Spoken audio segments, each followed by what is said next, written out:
मरकुस का 3:22 में देखो क्या हुआ था। शास्त्री जो यरूशलेम में आए थे यह कहते थे कि उसमें, यीशु में शैतान है। वाह जितने एमएमबी के लोग हैं, मसीह मंथन के लोग हैं, और मेरे जितने भी सब्सक्राइबर्स हैं, आप सभी को बता दूं कि यीशु को अगर उस वक्त ये कह सकते हैं कि यीशु में शैतान है, तो कोई ताज्जुब नहीं कि डैनियल राज को भी ये बकवास करने वाले, उल्टे सीधे दिमाग वाले बोल सकते हैं कि डैनियल राज में भी शैतान है। कोई फर्क नहीं पड़ता और कोई अचंभे की बात नहीं है, क्योंकि ये उन्हीं के बिरादरी के हैं। शास्त्री फरीसी ये कहते थे कि उसमें शैतान है, और ये भी कि वह दुष्ट आत्माओं के सरदार की सहायता से दुष्ट आत्माओं को निकालता है, मतलब चमत्कार करता है। तो जिसके चलते मैंने रखा है, दोष लगाया गया कि यीशु और शैतान एक हैं, चमत्कार शैतान की मदद से की थी। अब आपको रेफरेंस भी मिल गया ना। वचन 23, और वह उन्हें पास बुलाकर दृष्टांत, यीशु ने पास बुलाकर उनसे दृष्टांतों में कहने लगा, शैतान क्यों कर शैतान को निकाल सकता है।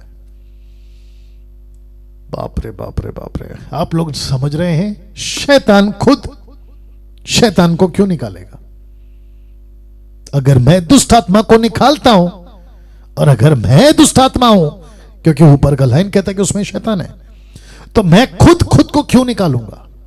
मैं तो रहना चाहता हूं, मैं रखूंगा आगे अभी, मैं तो उसमें रहना चाहता हूं। शैतान कहता है मैं तो इंसानों में रहना चाहता हूं, गूंगा बनकर, बहरा बनकर, अंधा बनकर, अपाहिज बनकर, पैरालाइज बनकर, गरीब बनकर, शराब बनकर, मैं तो इंसानों की जिंदगी में रहना चाहता हूं।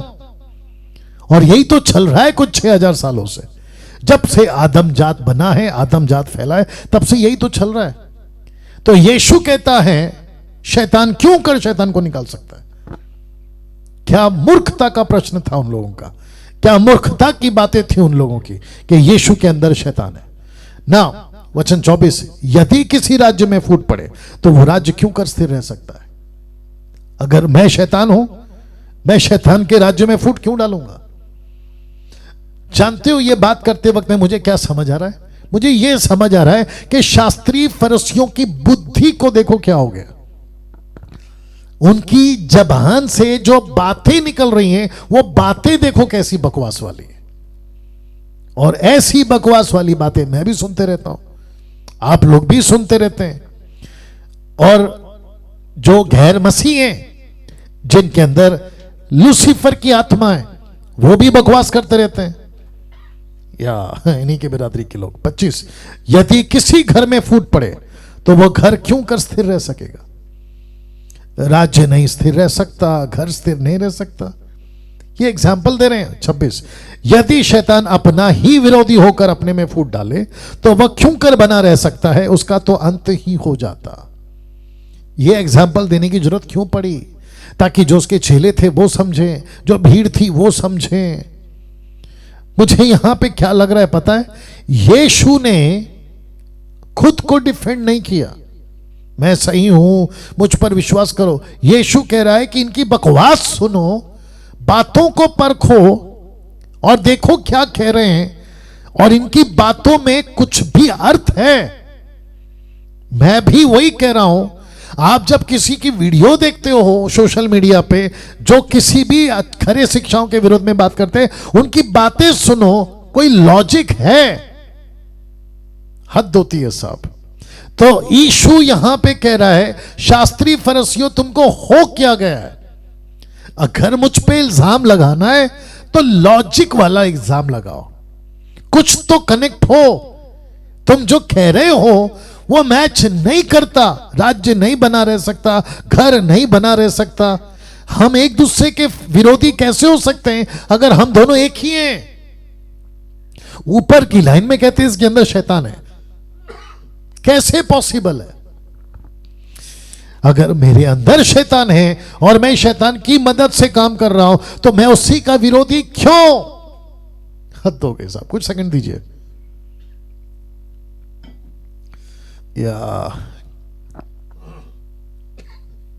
Jesus Christ.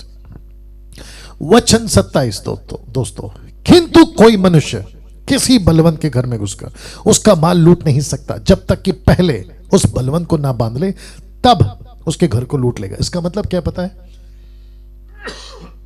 बहुत ध्यान से सुनिएगा, एक सेकंड दीजिए। यीशु बलवंत लूसीफर संसार के हिसाब से उसको लूटने आया है, उसके घर को लूटने आया है। और जो उसने अधन के बगीचे में लूट कर बलवंत बन गया था, बलवान बन गया था, उसको टक्कर देने आया है। दूसरे शब्दों में यीशु अपने लोगों को अपने घर वापस बुला रहा है। बीच में न्यूज़पेपर पर, वीडियो पे मैंने किसी को बोलते हुए सुना था, कुछ हिंदुओं को बोलते हुए सुना था, कहते हैं कि घर वापसी कराएंगे। अब आप लोग का दिमाग देखिए साहब, घर वापसी धर्म के बेस पे नहीं होता। मैं जो बोलने वाला हूं बहुत ध्यान से सुनेगा। किसने तय किया कि यह बाउंड्री हिंदुस्तान की है? किसने तय किया कि यह बाउंड्री पाकिस्तान की है? किसने तय किया कि यह बाउंड्री चाइना की है, या उस देश की है, या इस देश की है? जब सूरज निकलता है सुबह तो वो हर बाउंड्री को रोशनी देता है। जब रात को चांद निकलता है उसकी ठंडक सब बाउंड्री को देती है, सब सीमाओं को देती है। बारिश जब गिरती है सब सीमाओं को भिगा देती है या गीला कर देती है। जब जमीन से अनाज उगता है वो सीमा देखकर नहीं उगता। ऊपर जो पक्षियां चहलाती हैं या जानवर जो चलते हैं वो सीमा देखकर नहीं, ये आप और हम इंसानों का बनाया हुआ है। आप जब घर खरीदते हैं ना तो आप एक बाउंड्री बना देते हो, कहते हैं ये मेरा इलाका है। लेकिन सरकार को नहीं बोल सकते कि तुम यहां नहीं आ सकते, पुलिस को नहीं बोल सकते कि तुम यहां नहीं आ सकते। सरकार क्या कहती है पता है? जो भी सरकार है, बीजेपी कांग्रेस जो भी सरकार है या पुलिस जो भी है, वो कहेगी कि तुमने घर खरीदा होगा, उसका अधिकार तुमको हमने दिया है। बात को समझने की कोशिश करिए। आपकी जो रजिस्ट्री हुई है ना, वो रजिस्ट्री हमने तुम्हारी कराई है। कॉन्स्टिट्यूशन में तुमको हक हमने दिया कि तुम्हारा ये घर है, क्योंकि तुमने कीमत चुकाई है। लेकिन अगर जिस दिन तुमको लग जाए कि ये मेरा घर है, ये मेरा इलाका है, मैं जो चाहूं करूं, टैक्स नहीं दूं, बिजली का बिल नहीं दूं, पानी का बिल नहीं दूं, सड़क का टैक्स नहीं भरूं, गाड़ियों का टैक्स नहीं भरूं, तो भैया आपको सीधा जेल। अरे है ना बात समझ में? ऐसा ऊपर एक सरकार बैठा है और वो सरकार का नाम है ईसा मसीह। वाह, ताली बजनी चाहिए थी। आपने कुछ शहर को घोषित कर दिया कि ये इस धर्म का है, ये उस धर्म का है। ऊपर एक सरकार बैठा है, उसने ऐसा कोई कानून नहीं बनाया। घर वापसी धर्म पे नहीं होती, घर वापसी आत्मा पे होती है। क्योंकि हम सब की घर वापसी यीशु करा रहा है, क्योंकि अधन के बगीचे में सब बेघर हो गए थे।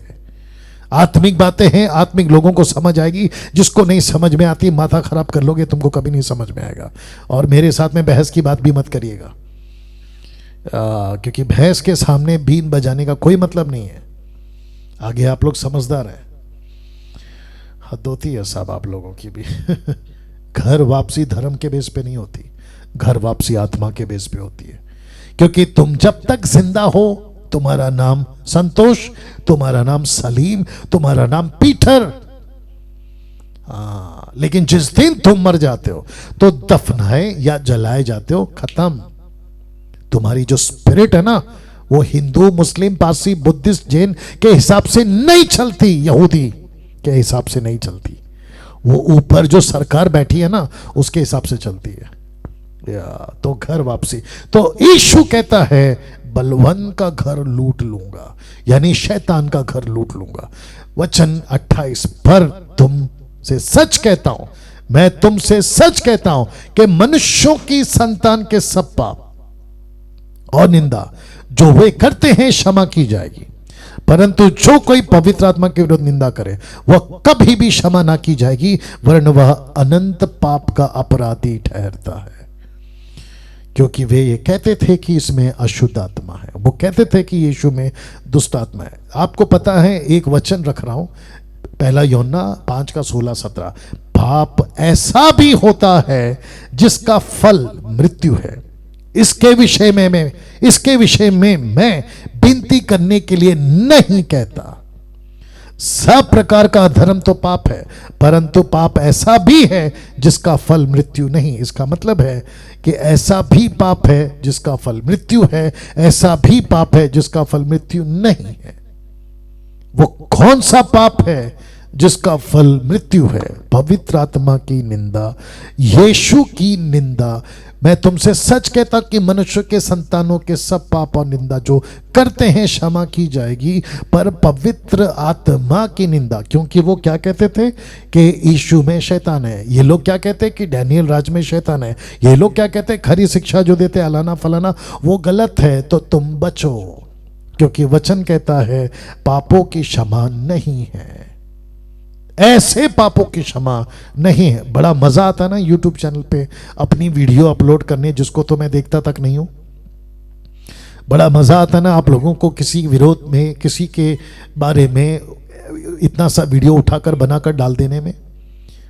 गलत लोगों की बात करो, मुझे भी समझ में आता है, लेकिन जो पहले से ही सही काम कर रहा है तुम उसी के विरोध में आ गए हो। मूर्खता की सीमा होती है यार।